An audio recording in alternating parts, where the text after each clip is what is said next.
membutuhkan alat dan bahan sebagai berikut.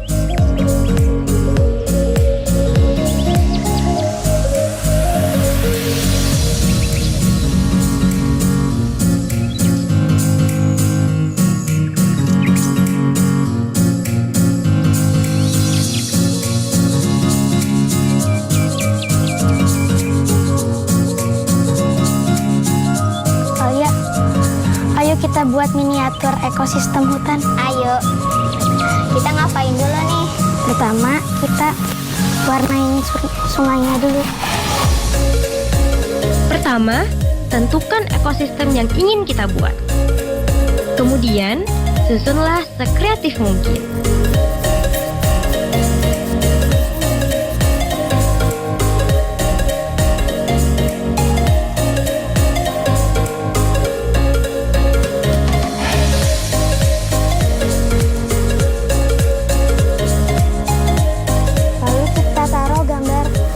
Berikutnya, susunlah ornamen-ornamen miniatur hewan dan tumbuhan yang mendiami ekosistem tersebut. Adik-adik tunggu dulu. Sebelum kita masuk ke tahapan meletakkan ornamen hewan dan tumbuhannya, adik-adik harus tahu dulu nih, bagaimana hubungan interaksi makhluk hidup dalam suatu habitat yang mendiami suatu ekosistem. Pertama, hubungan mutualisme. Mutualisme adalah bentuk hubungan antar makhluk hidup yang saling menguntungkan satu sama lain. Contohnya adalah bunga dengan kupu-kupu. Mengapa sih bunga dan kupu-kupu disebut saling menguntungkan? Karena kupu-kupu membantu penyerbukan bunga, sedangkan bunga menyediakan nektar dan sari-sari makanan yang dibutuhkan oleh kupu-kupu. Yang kedua, parasitisme. Apa itu parasitisme?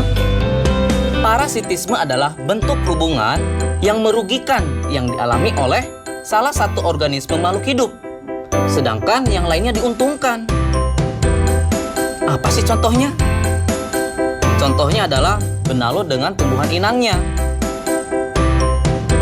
Benalu dapat mengganggu keberlangsungan hidup inangnya, bahkan dapat mengakibatkan inangnya tersebut mati. Hal ini disebabkan karena benalu tumbuh dan berkembang dengan mengambil zat-zat makanan yang bersumber pada inangnya, sehingga tumbuhan inang tersebut akan kekurangan nutrisi pada pertumbuhan. Berikutnya yang ketiga adalah komensalisme. Komensalisme merupakan hubungan antar organisme. Salah satu diuntungkan, namun yang lainnya tidak dirugikan dan tidak pula diuntungkan. Contohnya, ikan ramora kecil yang menempel pada ikan hiu. Bagaimana sih hubungan antara ikan ramora kecil dan ikan hiu? Ikan ramora akan selalu mengikuti dan berlindung di bawah tubuh ikan hiu, sehingga ia akan mendapatkan keuntungan berupa perlindungan dan makanan yang berasal dari sisa-sisa makanan dari ikan hiu. Sedangkan pada pihak ikan hiu tidak mendapatkan kerugian dan keuntungan apapun dari perilaku ikan ramora tersebut. Nah, bagaimana Sobat Xsense? Sudah siap untuk lanjut ke tahap berikutnya? Yuk, mari kita pasang ornamen tumbuhan dan hewannya dengan memperhatikan hubungan interaksi makhluk hidup di dalamnya. Setelah itu kita taruh tanaman seperti ini. Ini kan ada pohon. Hewan yang memakan pohon ini, rumput ini yaitu zebra, kerubung.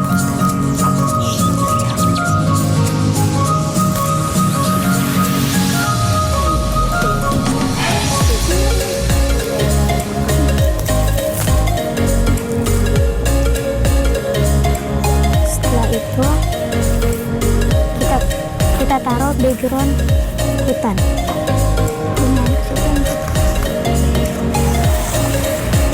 Setelah itu, pastikan di sana terjadi hubungan yang setimbang dalam interaksi ekosistem yang kita buat.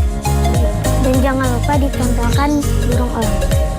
Nah, di Di sini terlihat yang memakan rumput adalah zebra, kerbau hutan, dan kijang. Nah, hewan yang memakan daging di sini ada serigala dan elang. Ada cacing di bawah pohon yang sudah busuk. Dan miniatur ekosistem telah selesai kita buat. Mudah kan membuatnya? Selain membuat belajar menjadi menyenangkan, dengan membuat miniatur ekologi ini dapat meningkatkan kreativitas dan daya imajinasi kita loh sobat. Saatnya kita bernalar. Yuk, mari kita bernalaria. Saatnya Sobat X Science menjawab pertanyaan nalaria berikut. Ilustrasi berikut menunjukkan hubungan antar makhluk hidup di suatu ekosistem. Bacalah dengan teliti ya. Di suatu ekosistem, ada beberapa ekor hewan A yang suka memangsa hewan B. Sementara, hewan D menjadi mangsa hewan C. Daun sawi berlubang-lubang karena dimakan hewan D. Pada saat tertentu, seekor hewan E mengitari tempat tersebut untuk memangsa hewan A. Hewan C juga adalah makanan favorit hewan A. Hewan B menjadi pemakan produsen. Berikut ini yang merupakan bagan jaring-jaring makanan berdasarkan ilustrasi di atas adalah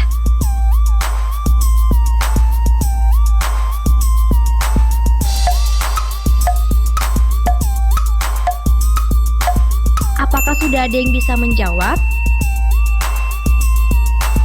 Jawaban yang tepat adalah jawaban C. Karena soal ini perlu bernalar, maka kita harus mencari dahulu nih produsennya. Produsen di soal ini adalah daun sawi. Daun sawi dimakan oleh B dan D, sedangkan D dimakan oleh C. Kemudian pada soal dituliskan C dan B dimakan oleh A. Namun, A bukan konsumen tingkat akhir karena A dimakan oleh E. Dari penjelasan tersebut, kita dapat mencocokkan jawaban dengan pilihan yang sesuai, yaitu pilihan C. Dan dapat disimpulkan terbentuklah jaring-jaring makanan dengan dua rantai makanan pada ekosistem tersebut. Gimana, mudah bukan belajar sains? Sampai jumpa pada eksplorasi sains berikutnya. Nah, adik-adik, sekarang waktunya menjawab pertanyaan. Pertanyaannya adalah, bagaimana hubungan interaksi antara makhluk hidup yang mendiami habitat dalam suatu ekosistem? Dicatat ya, bagaimana hubungan interaksi antara makhluk hidup yang mendiami habitat dalam suatu ekosistem? Jawablah pertanyaan ini sebagai tugas dan kerjakan dengan bimbingan guru atau orang tuamu. Sekarang adik-adik belajar di rumah saja bersama Kak Herman hanya di TVRI. Adik-adik ingat ya, selalu rajin mencuci tangan dan menjaga kesehatan untuk mencegah penyebaran COVID-19. Sampai jumpa lagi.